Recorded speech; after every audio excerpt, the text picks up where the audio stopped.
Hello everyone, a very warm welcome on the YouTube channel of Learnify IQ. This is Meghna and we are currently studying the topic bacterial diseases. So last session में हमने bacterial disease typhoid fever के बारे में cover किया था और इस session में हम pneumonia which is again a bacterial disease और इससे कवर करने वाले हैं. So stay tuned with the session. चलिए स्टार्ट करते हैं कि निमोनिया है क्या एक्चुअली में, न्यूमोकोकल डिसीजेस क्या होती हैं. तो फर्स्टली हम पढ़ने वाले न्यूमोकोकल डिसीजेस के बारे में. अब ये एक जर्नल टर्म दे दिया गया है कि अगर एक बैक्टीरिया है स्ट्रेप्टोकोकस निमोनिया और इसकी वजह से जितनी भी डिसीजेस होंगी वो सारी क्या कहलाएंगी, न्यूमोकोकल डिसीजेस कहलाएंगी. ठीक है, जो बेसिकली जो बैक्टीरिया है वो नोज और थ्रोट वाले पार्ट में रहता है. तो आप यहाँ पे देख सकते हैं कि नोज वाले पार्ट में और आपके थ्रोट वाले पार्ट में बैक्टीरिया रहेगा और उसके बाद ये किसी और ऑर्गन को भी इन्वेड कर सकता है. तो यहाँ पर यही सारी चीजें देखना है आप. न्यूमोकोकल डिसीज क्योंकि इस एक बैक्टीरिया से हो रहे हैं तो ये काफी सारे ऑर्गन सिस्टम को एक साथ इम्पैक्ट कर सकती हैं, राइट. जहां पर आपको निमोनिया हो सकता है, अगर किसी और ऑर्गन में हो रहा है तो मेनिंगिटिस भी हो जाएगा. ठीक है, सेप्सिस होगा, साइनस का जो इन्फेक्शन होता है, ब्रोंचिटिस है, मिडिल ईयर इन्फेक्शन है. तो इन न्यूमोकोकल डिसीजेस में ये सारे इन्फेक्शन, ये सारी डिसीजेस अगर हो सकती हैं. लेकिन अगर निमोनिया हो रहा है तो निमोनिया भी किस बैक्टीरिया से हो रहा है, इसी सेम बैक्टीरिया से अकर हो रहा है, स्ट्रेप्टोकोकस निमोनिया. अब निमोनिया होता क्या है ये हम समझ लेते हैं. तो it is generally a lung infection, जैसा आप डायग्राम में देख सकते हैं. ये क्या है, लंग इन्फेक्शन है. और अगर लंग्स के बारे में या इससे जुड़े कोई भी इन्फेक्शन के बारे में आप जानना चाहते हैं तो पहले आपके बेसिक्स क्लियर होना चाहिए. और इसके लिए आपको जरूरी है कि आप रेस्पिरेशन वाला सेशन एक बार देख लें, क्योंकि अभी हम जब ऐसे पढ़ रहे हैं तो हम इसकी डेप्थ में नहीं जाएंगे. तो ये सारी चीजें आपको क्लियर होनी चाहिए पहले से ही, राइट. अब यहाँ पर हम पढ़ने वाले हैं लंग इन्फेक्शन में ही जो ऑर्गन इन्फेक्ट कर रहा है निमोनिया, उसमें आ जाता है आपका एल्वियोली. ठीक है, आपने अगर लंग्स के बारे में पढ़ा है तो लंग्स में आपको अंदर जाने के बाद एक लास्ट में स्ट्रक्चर दिखेगा जो बैलून लाइक स्ट्रक्चर होता है और इस बैलून लाइक स्ट्रक्चर को ही हम क्या बोलते हैं, एल्वियोली कहते हैं. ठीक है, अब यहां से क्या होता है, जनरली जो ऑक्सीजन है वो आपके ब्लड स्ट्रीम में चली जाती है, यहाँ पर जो ब्लड स्ट्रीम प्रेजेंट है वहां चली जाएगी. लेकिन अगर ये इन्फेक्शन हो चुका है निमोनिया का तो ये क्या करेगा, ये यहाँ से ऑक्सीजन को उतने अच्छे से ट्रांसमिट नहीं होने देगा, ट्रांसफर नहीं हो पाएगा ऑक्सीजन ब्लड स्ट्रीम में. और इसकी वजह से क्या होगा, जो एल्वियोली, क्योंकि बैक्टीरिया पूरी तरीके से एल्वियोली को इन्वेड कर चुका है तो आपकी जो एल्वियोलीज होंगी वो इन्फ्लेमेट हो जाएंगी. इसमें एक फ्लूइड का फॉर्मेशन होने लगेगा या फिर यहाँ पर पस का फॉर्मेशन होने लगेगा और इसलिए हम इसे क्या बोलते हैं, निमोनिया बोलते हैं. ठीक है, अब यहाँ पे क्या होता है कि इस इन्फेक्शन के कारण ब्रीदिंग आपकी काफी डिफिकल्ट हो जाएगी. तो इसमें क्या होता है कि ब्रीदिंग डिफिकल्ट हो जाती है एंड इसमें आपको बहुत सारी चीजें भी देखनी है. तो pneumonia can also be caused by other bacteria, viruses और फंगई. सिर्फ बैक्टीरिया से नहीं हो रहा, अगर बैक्टीरिया से हो रहा था तो आपके लंग्स को इन्वेड कर रहा था, बट निमोनिया बाकी सारी चीजों से भी हो सकता है, वायरसेस से भी हो सकता है, फंगई से भी कॉज हो सकता है. ठीक है, इस तरीके के डिफरेंसेस आप यहाँ पर देख सकते हैं. इसके बाद आ जाते हैं हम इसके सिम्टम्स में कि अगर किसी को निमोनिया हो गया तो उसे क्या क्या चीजें दिखाई देंगी, क्या क्या सिम्टम्स दिखेंगे. इसमें बेसिकली चेस्ट पेन होगा, कफ जो कि बहुत कॉमन है वो हो जाएगा, फीवर एंड चिल्स, रैपिड और डिफिकल्ट ब्रीदिंग या शॉर्टनेस ऑफ ब्रीथ होगी और बहुत ज्यादा स्वेटिंग होगी. ठीक है, ये सारे सिम्टम्स हो गए. इसके बाद आ जाते हैं कि अगर किसी एक व्यक्ति को निमोनिया हो गया है तो ये फैलेगा कैसे, स्प्रेड कैसे होगा. तो ये एक कंटीजियस डिसीज है. इट मीन्स कि अगर आप जो भी इंसान निमोनिया से इन्फेक्टेड है वो अगर काफी स्नीज करता है तो दूसरे इंसान को भी इफेक्ट हो सकता है. इससे एक एयरबॉर्न टाइप का डिसीज है ये और ये फ्लूइड्स के थ्रू हो जाएगा, like blood during child birth और फ्रॉम कंटेमिनेटेड सर्फेसेस भी हो सकता है कि अगर आपने किसी चीज के ऊपर खांस भी दिया है, वहां उसके आसपास कोई कांटेक्ट में है तो उससे भी निमोनिया कॉज हो जाएगा सामने वाले पर्सन को, राइट. तो हमने स्प्रेड पढ़ लिया. इसके बाद वनरेबिलिटी देख लेते हैं कि सबसे ज्यादा वनरेबल कौन होता है इस डिसीज के लिए. तो हमेशा आपने जनरली अपने लाइफ में सुना होगा कि बच्चे, जो छोटे छोटे बच्चे होते हैं उन्हें निमोनिया होता है. तो जनरली जो न्यूबॉर्न्स हैं उनको ज्यादा प्रोन होते हैं कि उन्हें निमोनिया हो जाएगा क्योंकि उनका इम्यून सिस्टम अभी उतना स्ट्रांग नहीं है. तो children whose immune system are immature और वीकेंड, जैसे अंडर नरिशमेंट है किसी बच्चे को या फिर किसी को भी डिसीजेस हैं पहले से, लाइक HIV वगैरह डिसीजेस हैं, तो ऑलरेडी वो ज्यादा प्रोन है कि उसे निमोनिया हो सकता है.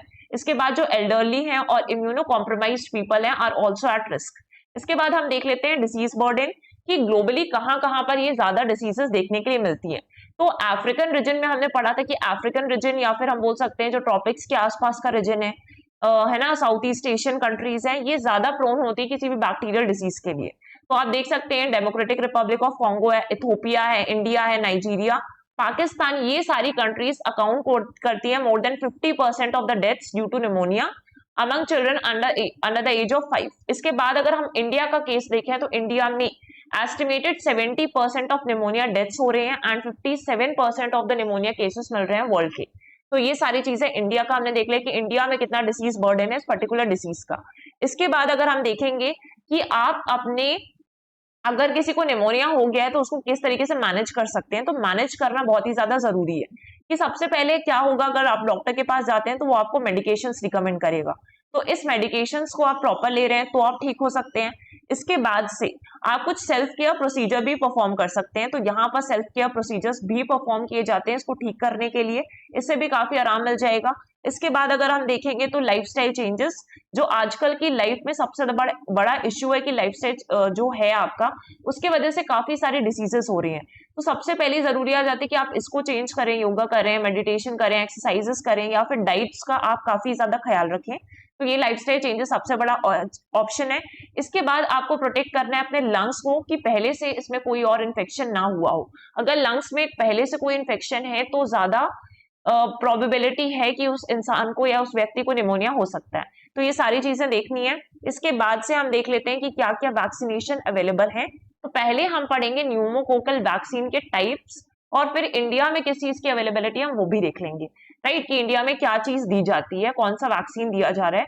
तो जो न्यूमोकोकल वैक्सीन है ये कहाँ से डेराइव्ड होती है, शुगर, यानी कि जो आपके पॉलीसेक्राइड्स होते हैं उनसे डेराइव होती हैं, और ये जो होंगे वो बैक्टीरियम स्ट्रेप्टोकोकस निमोनिया से ही बिलोंग करेंगे। अगर आप इस फ्लो चार्ट में देखेंगे तो यहाँ पर न्यूमो वैक्सीन है, और ये different types of polysaccharide capsule से बनी होती हैं, अलग अलग वैक्सीन जो है, ठीक है, मतलब कि डिफरेंट सेरोटाइप्स होंगे। सेरोटाइप्स मींस डिफरेंट सेरोटाइप्स के अगेंस्ट अगर हम बोल रहे हैं तो जो आपके वायरस के अलग अलग बैक्टीरिया के अलग अलग स्ट्रेन्स हैं यहाँ पर, उसके अगेंस्ट जो अलग अलग टाइप की पॉलीसेक्राइड कैप्सूल्स दी जाएंगी, ठीक, वैक्सीन में।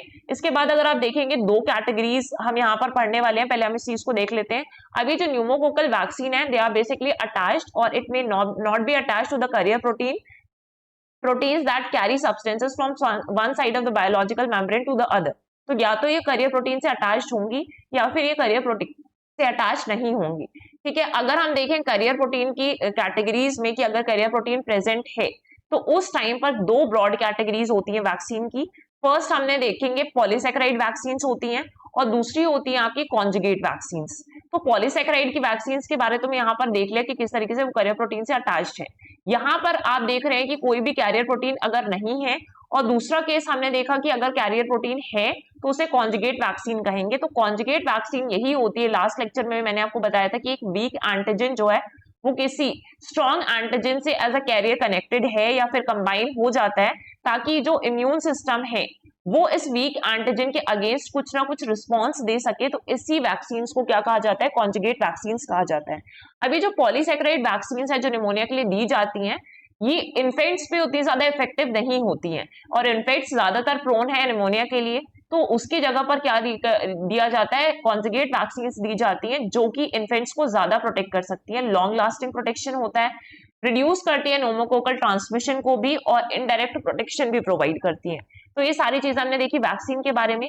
इंडिया में क्या चीज दी जा रही है, तो जो निमोनिया है वो किसके वजह से हो रहा है, बैक्टीरिया की वजह से हो रहा है। अगर निमोनिया बैक्टीरिया की वजह से हो रहा है और वो वायरस या फंगई की वजह से नहीं हो रहा है, तो बैक्टीरिया के जो है बैक्टीरिया की वजह से होने वाले निमोनिया को इजिली ट्रीट किया जा सकता है, वैक्सीन प्रिवेंटेबल होता है, ठीक है। इसमें कौन सी वैक्सीन दी जा रही है इंडिया में, तो न्यूमोकोकल कॉन्जुगेट वैक्सीन दी जा रही है ताकि इसको प्रिवेंट किया जा सके। और इंडिया ने यहां तक किया है कि जो इंडिया का सबसे बड़ा प्रोग्राम है UIP, यूनिवर्सल इम्यूनाइजेशन प्रोग्राम, जिसके बारे में आपने सुना भी होगा, ये गवर्नमेंट ऑफ इंडिया का है ना, गवर्नमेंट ऑफ इंडिया का एक पब्लिक हेल्थ केयर प्रोग्राम है, जिसके अंदर गवर्नमेंट जो है वो बच्चों को, ठीक है, जो चिल्ड्रन है उनको, इन्फेंट्स को और प्रेग्नेंट विमेन को 12 वैक्सीन प्रिवेंटेबल डिसीजेस के अगेंस्ट वैक्सीन प्रोवाइड करते हैं, और जिसमें से एक है आपका निमोनिया। तो टोटल 12 डिसीजेस के लिए वैक्सीन दी जाती है। कुछ ऐसी भी वैक्सीन है जो किसी स्पेसिफिक एरियाज पर दी जाएंगी, और बाकी जो वैक्सीन है ऑल ओवर इंडिया दी जाती हैं। तो इसी के अंतर्गत ही आपका निमोनिया का वैक्सीन भी दिया जा रहा है। तो आप बहुत अच्छे से याद रखेंगे कि न्यूमोकोकल कॉन्जुगेट वैक्सीन जो है वो निमोनिया के लिए दिया जाता है, और ये कॉन्जुगेट वैक्सीन है, मतलब निमोनिया के लिए कोई पॉलीसैकेराइड वैक्सीन नहीं दिया जा रहा है। ठीक है, अगर हम देखें इनिशिएटिव्स क्या क्या रिलेटेड है टू निमोनिया, तो देखिए सबसे पहले सांस प्रोग्राम है which is social awareness and action to neutralise pneumonia successfully. अब इसमें एम क्या है कि जो चाइल्ड मोर्टेलिटी रेट है निमोनिया के कारण उसको कम करना है, और जिसके वजह से अराउंड 15% ऑफ डेथ्स हो रही है एनुअली। तो सबसे पहले इस प्रोग्राम के थ्रू इसको टारगेट करना है कि हम चाइल्ड मोर्टेलिटी रेट निमोनिया की वजह से कम कर सके। इसके अलावा अगर आप ग्लोबल लेवल पे देखेंगे तो WHO, world health organisation and UNICEF ने एक इंटीग्रेटेड ग्लोबल एक्शन प्लान भी लॉन्च किया हुआ है फॉर निमोनिया एंड डायरिया के लिए। तो ये दोनों डिसीजेस को एक साथ इस इंटीग्रेटेड प्लान में कवर किया गया है। ठीक, ये चीज आपको याद रखनी है। इसके बाद एक और आप टर्म सुने होंगे, ये लास्ट ईयर काफी पॉपुलर था, वॉकिंग निमोनिया। तो इसके टर्म से ही समझ में आ रहा है कि इसमें जो सिम्टम्स होंगे काफी माइल्ड सिम्टम्स दिखाई देंगे निमोनिया के, और इसमें आपको बहुत ज्यादा केयर की या एक्स्ट्रा केयर की जरूरत नहीं पड़ेगी। आप इसमें वॉक भी कर सकते हैं, मतलब अपनी डेली एक्टिविटीज को कवर कर सकते हैं यहाँ पर। तो इसलिए इसको क्या टर्म दिया गया है, वॉकिंग निमोनिया दिया गया है। तो it is also known as typical pneumonia, is a milder form of pneumonia caused by bacteria like mycoplasma pneumonia से होता है। ठीक है, यहाँ पर हम थोड़ा सा बैक्टीरिया का नेम थोड़ा सा चेंज हो गया, mycoplasma pneumonia, and it's termed walking pneumonia because its symptoms are often mild enough कि इंडिविजुअल अपनी डेली एक्टिविटीज को कंटिन्यू रख सकते हैं, उनको बेड रेस्ट या हॉस्पिटलाइजेशन की जरूरत नहीं पड़ेगी। ठीक है, ये कंडीशन ज्यादातर प्रेवलेंट है जो 5 से 15 साल के बच्चे होते हैं उसमें। तो ये हमने देख लिया कि वॉकिंग निमोनिया क्या है। तो इस सेशन में हमने क्या क्या समझ लिया कि न्यूमोकोकल डिसीजेस क्या हैं। उसमें बेसिकली हमें फोकस करना था निमोनिया पर, जिसके बारे में हमने देखा। उसके बाद इसके सिम्टम्स देख लिए, स्प्रेड कैसे होगा ये चीज आपको याद रखना है, वनरेबिलिटी क्या क्या है, डिसीज बर्डन कितना है, इंडिया कितना प्रोन है इसके लिए। ठीक है, इंडिया में कितना डिसीज बर्डन एग्जिस्ट करता है। उसके बाद से वैक्सीन अवेलेबल है, मेडिकेशंस क्या अवेलेबल है, इनिशिएटिव्स क्या लिए हुए हैं गवर्नमेंट ऑफ इंडिया ने। सबसे इंपॉर्टेंट है कि यूनिवर्सल इम्यूनाइजेशन प्रोग्राम में इसके अगेंस्ट वैक्सीन दी जा सकती है। सोशल अवेयरनेस प्रोग्राम के बारे में आप याद रखेंगे। तो ये सारी कुछ इंपॉर्टेंट चीजें थी जो डिजीज से रिलेटेड थी, और आज हमने इस सेशन के थ्रू एक और बैक्टीरियल डिजीज कवर की है। तो आगे के सेशंस में भी हम बैक्टीरियल डिजीजेस पढ़ने वाले हैं, तो आपको ये सारी चीजें याद रखनी है। इस सेशन का PDF आपको डिस्क्रिप्शन में मिल जाएगा, तो डिस्क्रिप्शन में जाकर आप लास्ट सेशन का PDF लास्ट वाले सेशन से ही डाउनलोड कर सकते हैं, और यहां से आपको निमोनिया का PDF मिल जाएगा। तो आज के लिए इतना ही। Thank you everyone.